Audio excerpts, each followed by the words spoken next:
প্রথম পছন্দ হচ্ছে শাপলা এবং আমরা আশাবাদী যে আমরা খুব দ্রুত সময়ের মধ্যেই আমরা জাতীয় নাগরিক পার্টি এনসিপি নিবন্ধন পাবে, নিবন্ধিত দল হিসেবে জনগণের কাছে যাবে। এই শাপলা মার্কা নিয়েই আমরা আগামী দিনে জনগণের ভিতরে আমাদের যে মার্কা দলীয় প্রতীক, সেটার জন্য আমরা তিনটি মার্কার আমরা আবেদন করেছি। তিনটি মার্কার জন্য শাপলা, কলম এবং মোবাইল, কিন্তু আমাদের প্রথম পছন্দ হচ্ছে শাপলা এবং এই শাপলা মার্কা নিয়েই আমরা আগামী দিনে জনগণের ভিতরে একটা কথা এসেছে, জাতীয় প্রতীক কিন্তু কেবল শাপলা নয়, শাপলা, ধানের শীষ, তারকা এগুলো মিলিয়ে কিন্তু জাতীয় প্রতীক।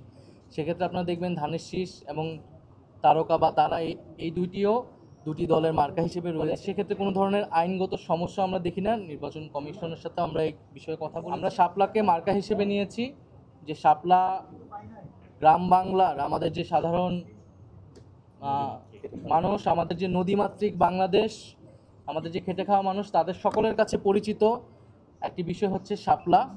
সেই জায়গা থেকে আমরা মনে করেছি যে জাতীয় নাগরিক পার্টি এনসিপি যেহেতু সাধারণ মানুষের, সাধারণ জনগণের দল হিসেবে গণ অভ্যুত্থানের মধ্য দিয়ে প্রতিষ্ঠিত হয়েছে এবং সাধারণ মানুষের জন্য তারা কাজ করবে, রাজনীতি করবে, সেই জায়গা থেকে বিবেচনা থেকে আমরা শাপলাকে সর্বোচ্চ প্রায়োরিটি দিয়ে আমরা আবেদন করেছি শাপলার জন্য।